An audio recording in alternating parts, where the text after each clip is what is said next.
Bonjour à tous, j'espère que vous vous portez bien.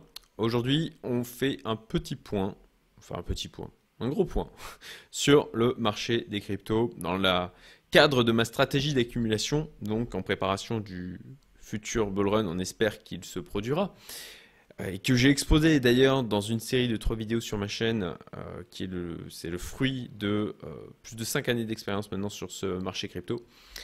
Et puis le futur bull run serait mon troisième bull run après celui de 2020-2021 qui a été pour moi une belle réussite. Et je compte bien faire en sorte que le prochain soit aussi l'occasion de faire de très belles plus-values.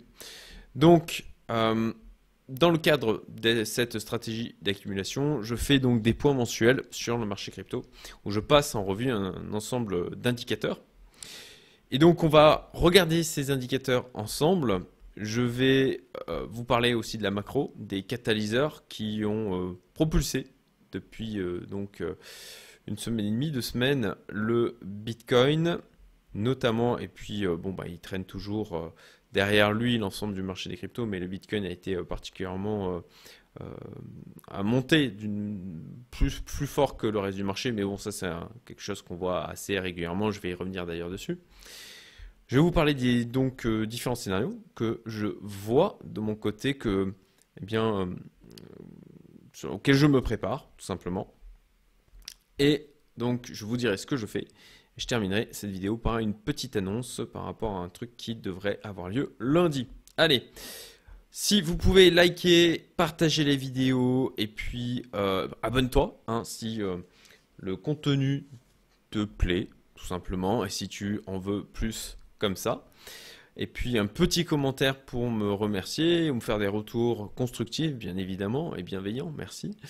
Par rapport au contenu de cette vidéo, c'est toujours bienvenu et ça permettra d'aider au référencement. Alors, les indicateurs. Ok.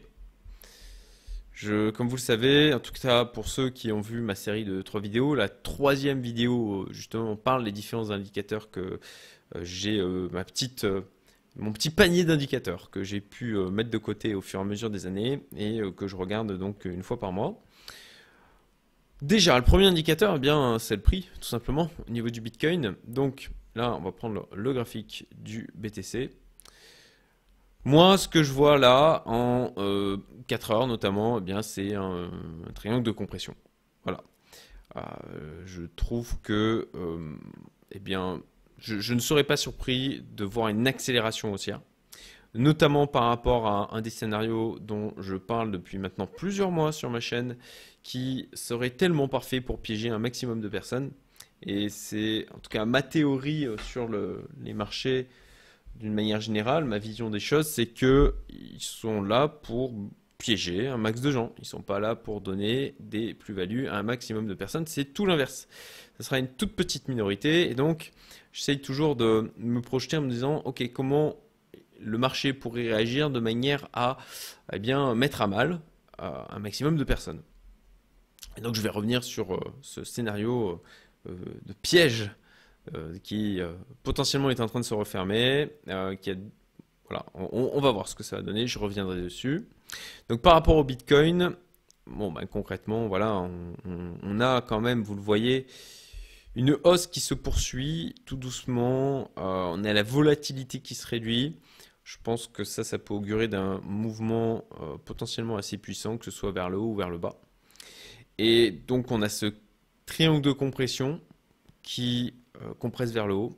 Et je pense que du coup, ça a plus de probabilité tout simplement de casser par le haut. Mais bien sûr, il y a des éléments macro à prendre en compte et c'est notamment ce que l'on va aborder dans cette vidéo. Du côté des réseaux sociaux. Donc, c'est intéressant de voir une augmentation au niveau des volumes sur Twitter. Notamment sur le Bitcoin, vous voyez que c'est vraiment lui qui drive. Et on en reviendra sur le sujet du narratif en fait et de catalyseur par rapport à cette hausse. C'est quelque chose qui est assez fascinant en fait, très intéressant je trouve et très positif aussi pour le Bitcoin et l'écosystème crypto dans son ensemble.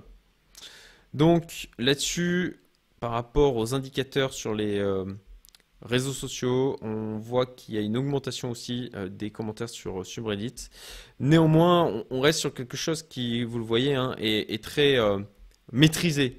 Voilà, on n'a pas, ça ne s'enflamme pas et je trouve ça bien en fait. Je trouve ça positif. Et c'est quelque chose qui me rassure plutôt sur la capacité du Bitcoin à poursuivre une hausse et à surprendre un maximum de personnes, quoi. Et ça, on y reviendra encore sur la partie psychologie des foules. Du côté de l'ETH, eh bien, on a aussi une belle configuration graphique qui n'est pas aussi belle que celle du Bitcoin, je trouve. Mais on a quand même, voilà, on a le TH qui se comporte bien. Voilà, hop, on était donc descendu jusqu'au en dessous des 1000 $. On est autour des 1800. Voilà, on a globalement des plus bas de plus en plus haut. Et puis ça vient comme dans la lignée du Bitcoin, voilà, ça vient taper autour des 1830 approximativement. Donc assez logiquement, le Bitcoin a tendance à quand même driver le marché, même si l'Ethereum maintenant a, je dirais que perdu en quelque sorte son sous-statut d'altcoin. Il n'est pas au niveau du Bitcoin à mon sens, mais il a quand même, on peut le dissocier du reste des altcoins, en tout cas de mon point de vue. Et c'est intéressant de regarder un petit peu ce qu'il fait, mais en tout cas, graphiquement, je trouve qu'il va plutôt bien. Au niveau de la dominance du Bitcoin, ça c'est assez intéressant à regarder. Voilà. J'ai dessiné, alors je vais dézoomer, j'ai dessiné donc un rectangle. Alors je passais en daily, voilà, ça sera plus lisible, très bien. Donc j'ai décidé ce triangle ici, rectangle pardon, dans lequel eh bien, on a un range en fait. Et donc remarquez que là au niveau de la poussée de la dominance du Bitcoin, on recommence à aller eh bien vers le haut de ce rectangle. Et bon, je pense que ça a plus de probabilité en fait de repartir vers le bas et donc d'avoir une poussée des altcoins que de casser par le haut le rectangle. Mais encore une fois, par rapport au narratif global en ce moment qui catalyse la hausse, bah voilà, il y a quand même des choses à prendre en compte. C'est pas à exclure du tout qu'on ait une Bitcoin dominance qui casse ici à la hausse. Ça fait partie aussi des raisons pour lesquelles voilà, j'ai fait certaines choses, je n'ai pas fait certaines choses en fait aujourd'hui, mais j'y reviendrai un peu plus loin. Du côté des alts, bon, ils sont à la traîne, c'est assez classique, hein, vous savez, ça je l'ai déjà évoqué justement dans ma série de vidéos, j'ai déjà évoqué d'ailleurs plusieurs fois sur ma chaîne.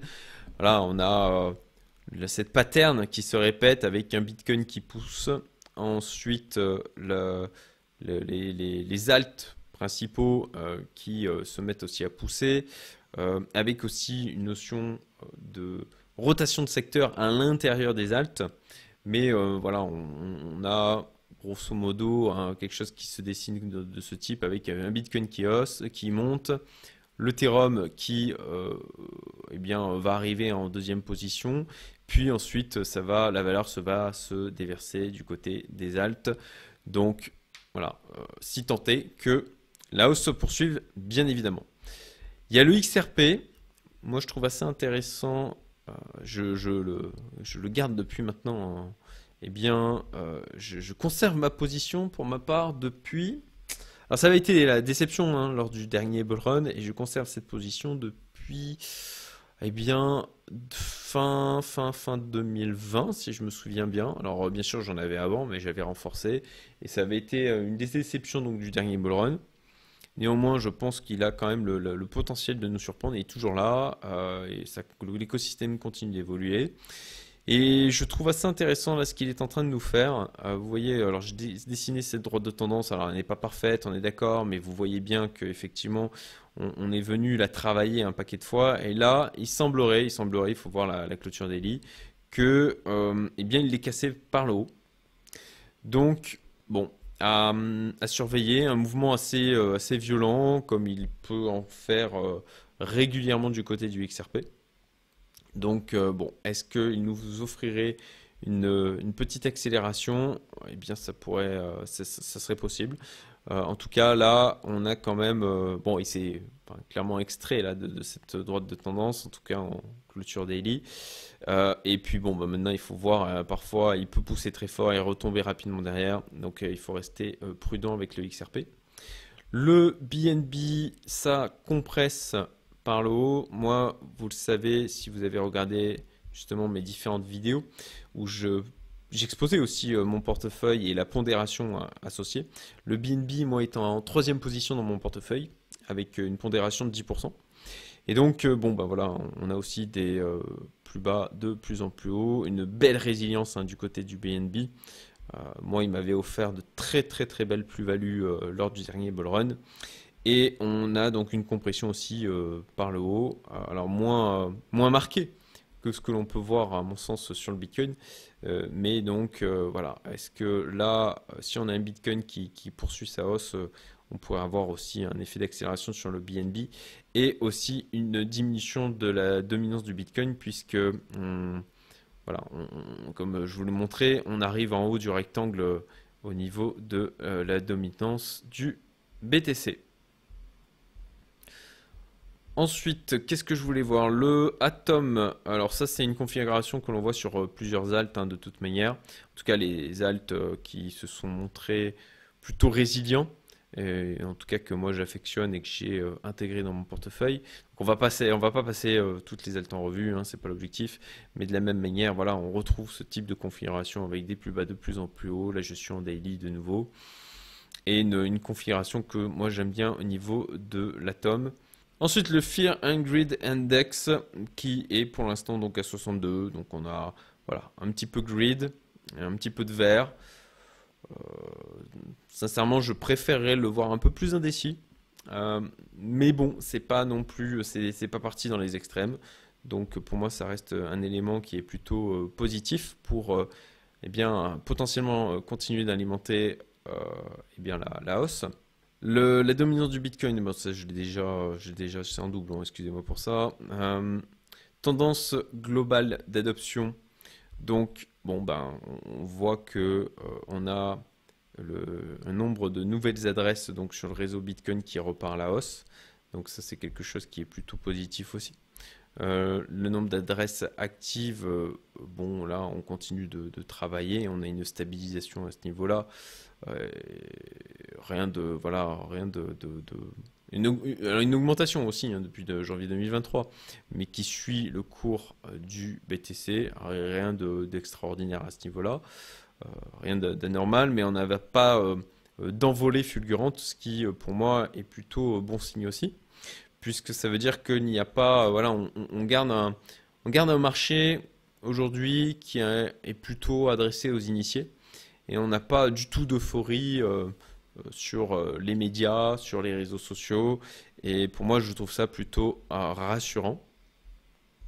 Euh, Qu'est-ce qu'on aurait d'autre comme élément intéressant à aller voir sur cette partie? Bon, rien de plus. Du côté de l'ETH, bon, c'est une stabilisation aussi. Rien d'ultra probant sur ces indicateurs à mon sens. Google Trends, je l'avais complètement oublié. Merci à celui qui m'a laissé un commentaire pour me le rappeler dans la troisième vidéo de ma série où j'ai parlé des différents indicateurs.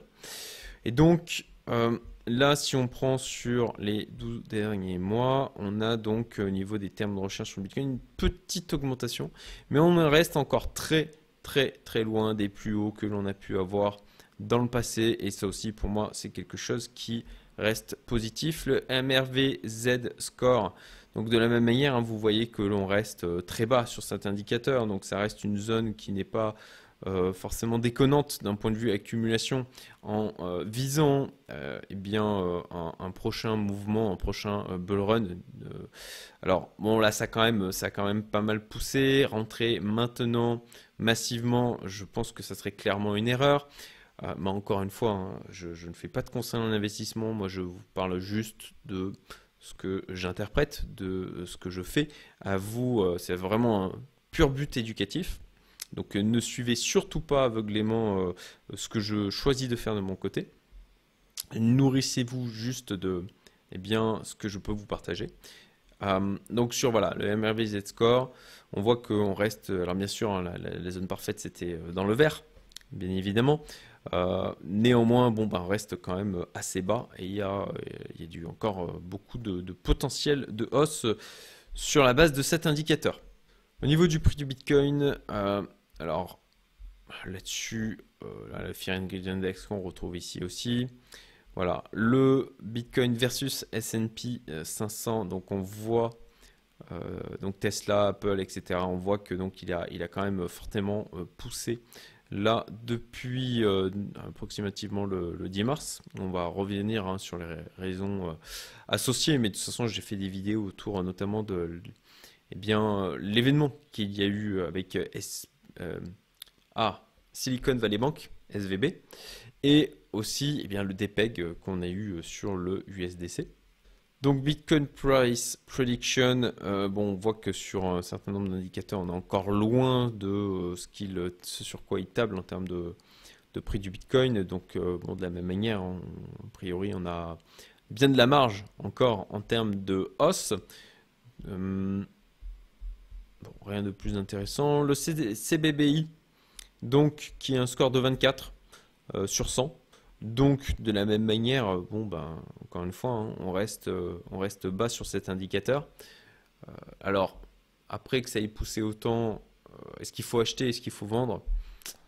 Ça, ça va dépendre par rapport à votre niveau d'exposition. En tout cas, si là, vous êtes mal à l'aise par rapport à votre niveau d'exposition et que vous verriez une baisse avec laquelle vous ne seriez pas à l'aise, c'est peut-être que à ce moment-là, il faut justement prendre des profits ou réduire votre exposition parce que si là maintenant vous avez du mal à le gérer, quand la volatilité va augmenter, vous allez craquer quoi.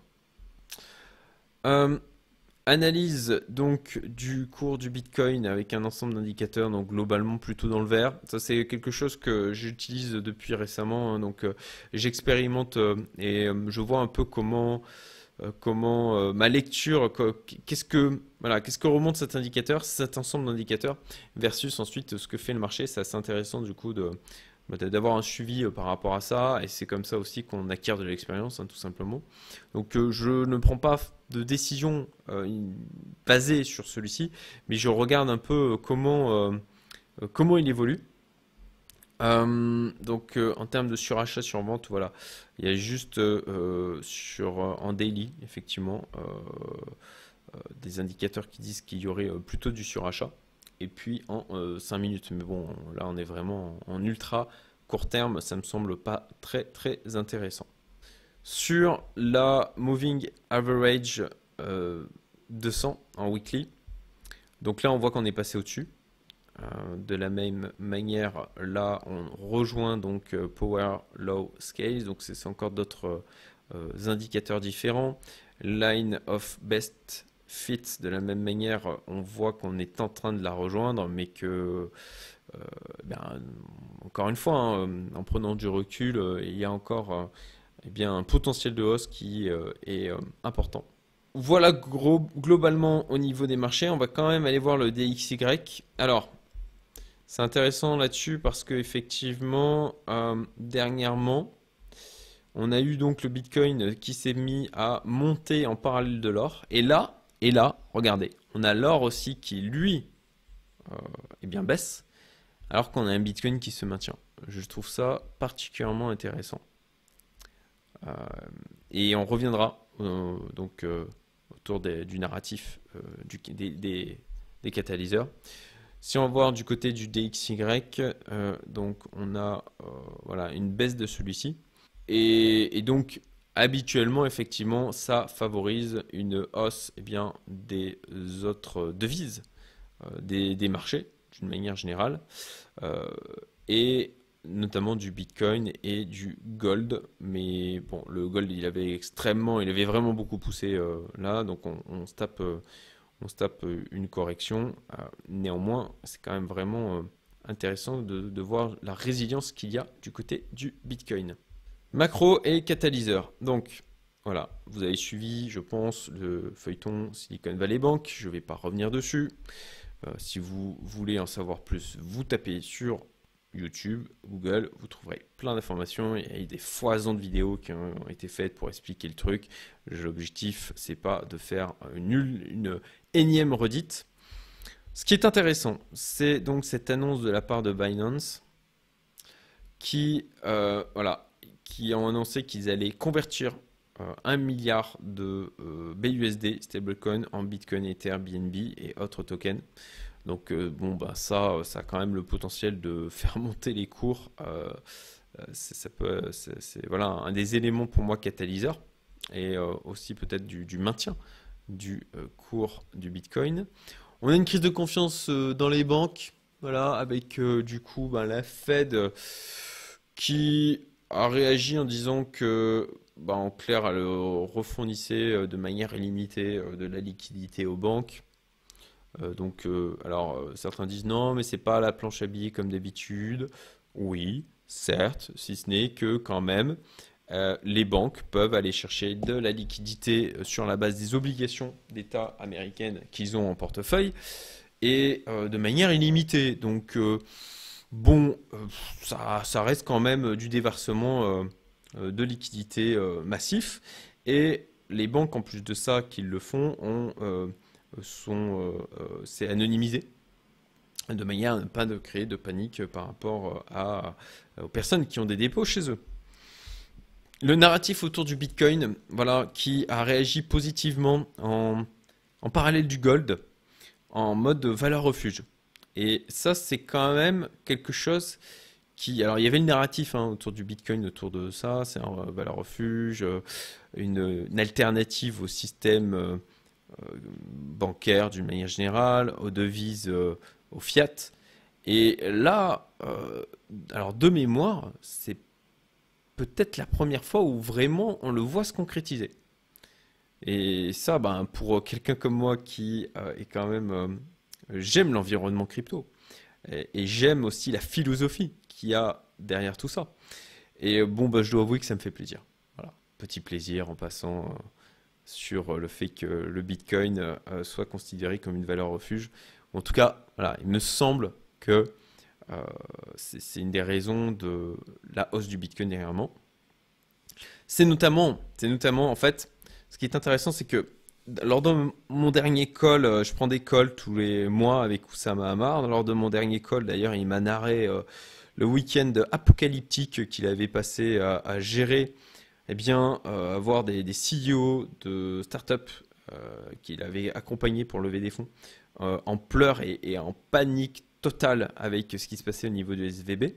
Parce que ce qu'il m'a expliqué, c'est qu'il y a des tas de gens sur voilà, Internet, Twitter, qui disaient ah, mais ils sont trop débiles, ah, bien sûr, c'est la base de diversifier les fonds, etc. Sauf que ce qu'il m'a expliqué, c'est que ces startups, elles n'arrivent pas à ouvrir des comptes ailleurs, n'arrivaient pas à ouvrir des comptes ailleurs qu'à la SVB. Et donc, aujourd'hui, eh bien, ok, elles ont potentiellement de nouveau accès à leur argent grâce à, du coup, l'intervention du gouvernement américain. Et ce qui était au final le moins mauvaise des décisions ou une bonne décision, vous le jugerez comme vous voudrez. Mais il y avait un réel risque de contamination et surtout, en fait, il y avait les salaires. Aux États-Unis, les salaires sont versés 2 fois dans le mois. Et là, les salaires, c'était le 15 mars. Et donc, le 15 mars, c'était le mardi 15 mars de mémoire. Et ça s'est passé donc le 12 et 13 mars, si j'ai les bonnes dates en tête. Euh, et donc, toutes ces boîtes étaient en panique complète parce qu'elles n'avaient plus accès à leurs fonds et qu'elles devaient eh bien, payer, notamment leurs salariés, le 15. Donc, elles ont voilà, essayé de trouver un maximum de solutions, mais c'était vraiment dans le monde de la startup, en tout cas de ce que m'a expliqué Oussama, apocalyptique quoi. Et extrêmement, voilà, je ne vais pas détailler plus ce qu'il m'a dit, mais bon voilà, un week-end qui n'a pas été drôle. Et du coup, ces startups qui ont toutes les peines du monde à arriver à ouvrir des comptes, parce que même si elles ont levé 14 millions, 20 millions, elles n'ont pas d'activité, elles n'ont pas de revenus et les banques, en fait, elles n'en veulent pas. Et la Silicon Valley Bank était une des très rares banques, en fait, à les accepter. Et bon, ben voilà, il leur faut des alternatives et manifestement, eh bien, une de ces alternatives, c'est le Bitcoin. Et ça, je trouve ça assez positif, encore une fois, pour l'écosystème. Voilà. La...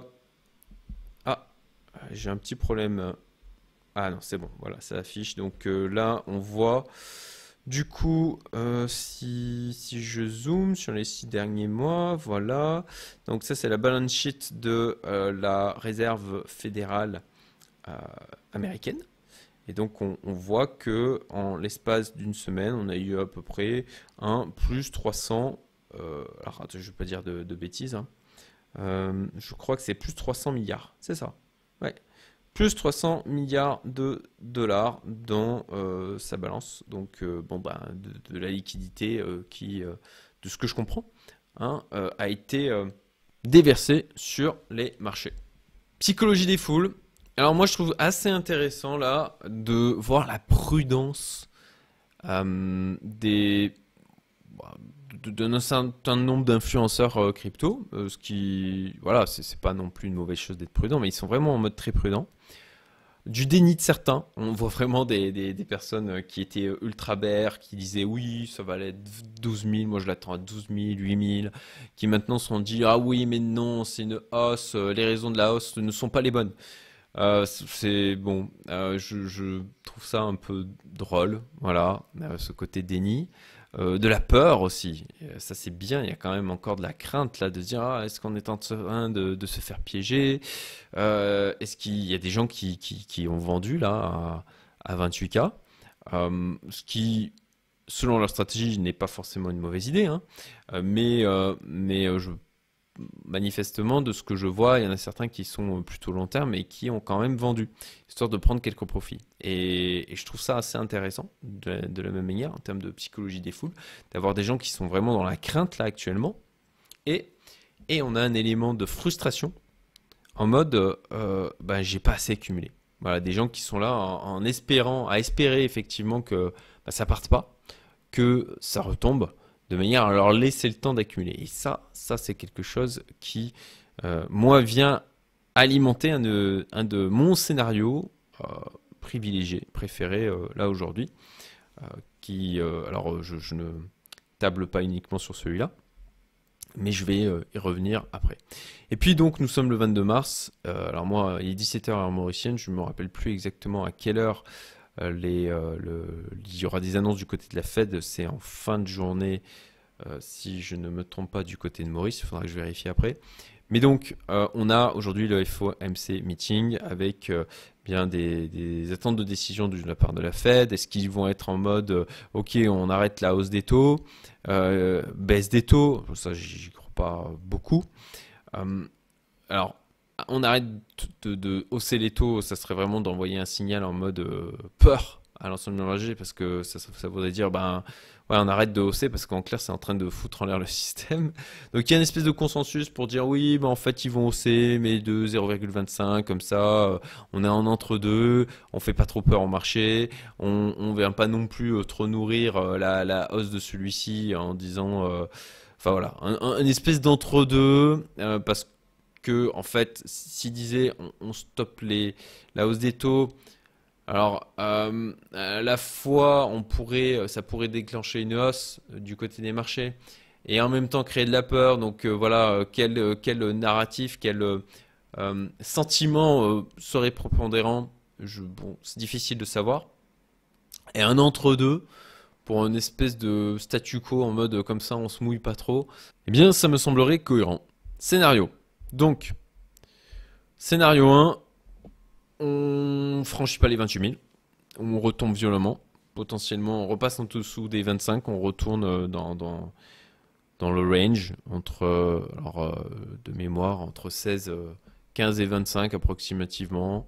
Donc est-ce qu'on retomberait jusqu'à 15 000 dollars, 16 000 dollars? Peut-être. Voilà. Donc ok, retour au range. Pour ma part, si c'est ça qui se passe, bon très bien. Moi je suis toujours en accumulation. Bon ça me laissera plus de temps pour accumuler. Si la hausse se poursuit, moi je suis assez à l'aise quand même. Ça peut déjà me générer des plus-values qui seraient très très sympathiques. Moi j'ai commencé à accumuler mi-novembre. Donc si là aujourd'hui ça se met à partir, je ne serai pas frustré. Ça me permettra déjà de faire de belles plus-values. Et qui plus est, pour ma part, je crois que si on a une hausse qui se poursuit, je ne pense pas que ça sera le bull run. Je pense qu'on sera plutôt sur un rallye bear. Et ça serait en fait, voilà, je reviens sur ce scénario dont j'ai déjà parlé plusieurs fois sur ma chaîne, notamment en janvier. Je crois que ce serait là aujourd'hui parfait de partir violemment, de casser les 30, etc. Enfin, de casser les 30. Et là, ça provoquerait du FOMO de la part de tous ceux qui se diront ah, j'ai pas assez accumulé. Ça commencerait à déclencher des personnes qui viendraient se vanter en fait de leurs résultats auprès de leurs proches, sur les réseaux sociaux, et potentiellement créer en tout cas un engouement en tout cas c'est ce que je crois, de court terme pour pousser le prix. Donc je ne crois pas qu'on fera un nouvel ATH, néanmoins on n'est jamais certain, beaucoup de gens attendent effectivement un nouveau bull run pour 2024, mais encore une fois, le marché il aime bien nous piéger. Donc est-ce qu'il nous piégerait pas en faisant un bull run là sur l'année 2023? Pourquoi pas? Pourquoi pas? Ou plus tard en 2025, histoire de bien faire patienter tout le monde, de bien dégoûter un maximum de personnes. Bon, en tout cas, si là on a un rallye bear, pour ma part, je surveillerai vraiment de manière assidue le marché et je prendrai profit, clairement, quitte à, si on part vraiment en bull run, à louper une partie de mes plus-values, mais c'est le jeu. Je préfère prendre un bon gros morceau de viande sur le mammouth, comme je le dis souvent, plutôt que d'essayer de le manger en entier. Alors qu'est-ce que je fais? J'ai une surpondération en Bitcoin et ETH que je conserve jusqu'à maintenant. Alors, comme vous l'avez vu, on a une dominance du Bitcoin qui arrive à une certaine limite au niveau de ce rectangle. Donc je surveille les choses. Je patiente encore un peu pour rééquilibrer et réalimenter, reprendre davantage d'alt avec du coup ce que je posais dans Bitcoin et en ETH. Et comme là, je ne sais pas. Je ne sais pas, donc je ne sais pas comment ça va réagir du côté du marché. Je peux me permettre là, vu que je suis déjà diversifié, d'attendre et de voir un petit peu dans quel sens le vent va souffler. Donc j'attends de voir les annonces de la Fed et en fonction de ça, en fonction de la réaction des marchés ce soir, cette nuit, demain, je déciderai de si je rééquilibre rapidement, potentiellement très rapidement selon la réaction que peut avoir le marché, et que je rachète du coup des alts. Je rééquilibre mon portefeuille, je diminue ma pondération, ma surpondération que j'ai actuellement en Bitcoin et en ETH. Et j'avais une position, j'avais deux positions sur le FET et le RLC, donc des trucs qui sont liés à l'intelligence artificielle, etc. J'ai clôturé ma position sur le high exec à plus 25%, et par contre je garde pour l'instant celle sur le FET. Voilà, donc je fais toujours, je continue de travailler ma compétence en termes de trading tout court, et en prenant des positions et en générant des plus-values de ci de là. C'est d'ailleurs dans des configurations de marché comme actuellement où ça a tendance à pousser, c'est assez facile. Néanmoins, je ne laisse pas trop courir. Pour ça, j'ai déjà mon scénario, mon portefeuille d'accumulation qui est en place. Plus aussi, la solution CryptoBulo que j'avais présentée en webinaire privé. J'en avais parlé, c'était début janvier, donc je continue, tout se passe bien. Voilà.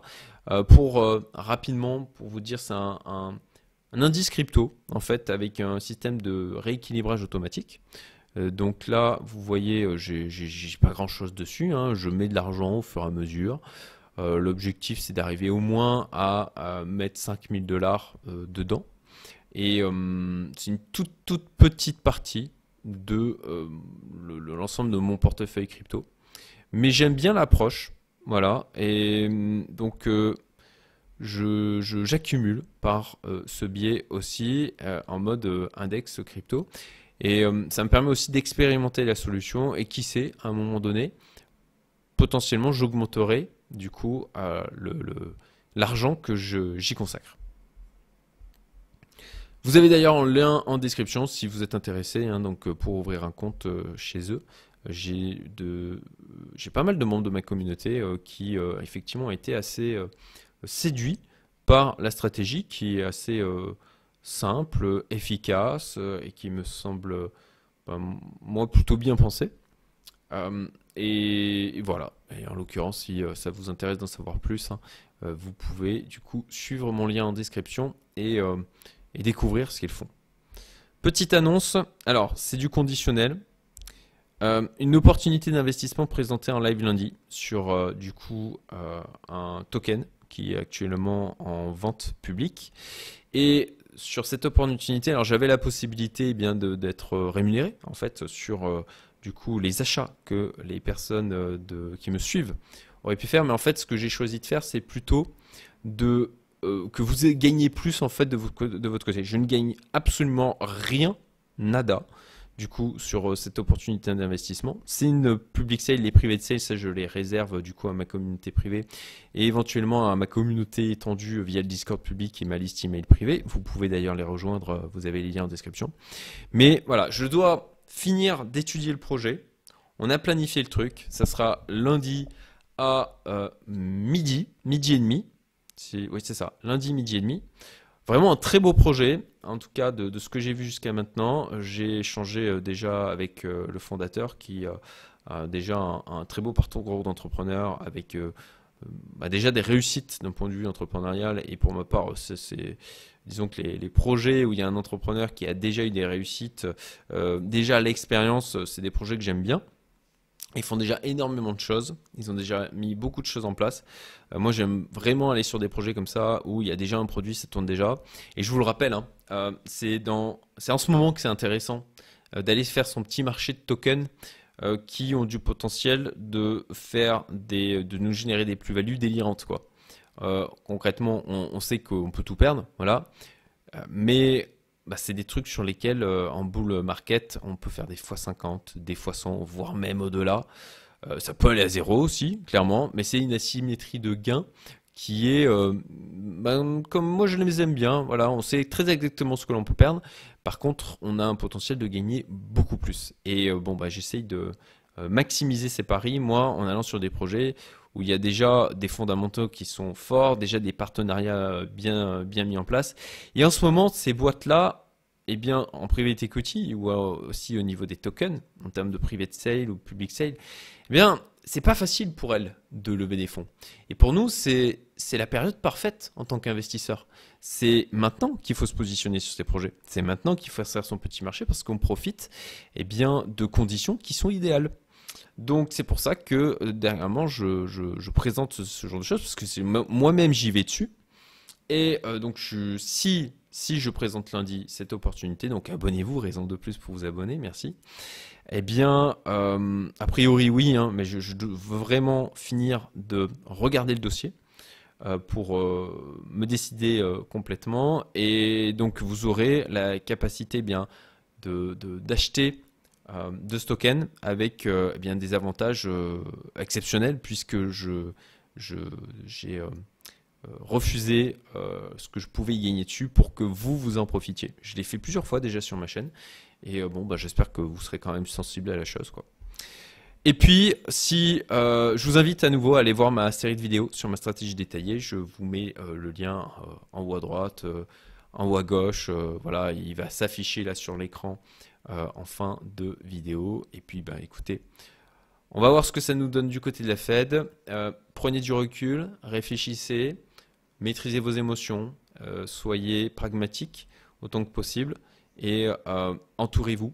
Voilà, entourez-vous des bonnes personnes qui ont de l'expérience et ne sont pas en mode Kevin. Je n'ai rien contre les Kevin, hein. Mais c'est Yann qui dit ça, les gens Kevin, voilà. Il a arrêté de le dire dernièrement d'ailleurs.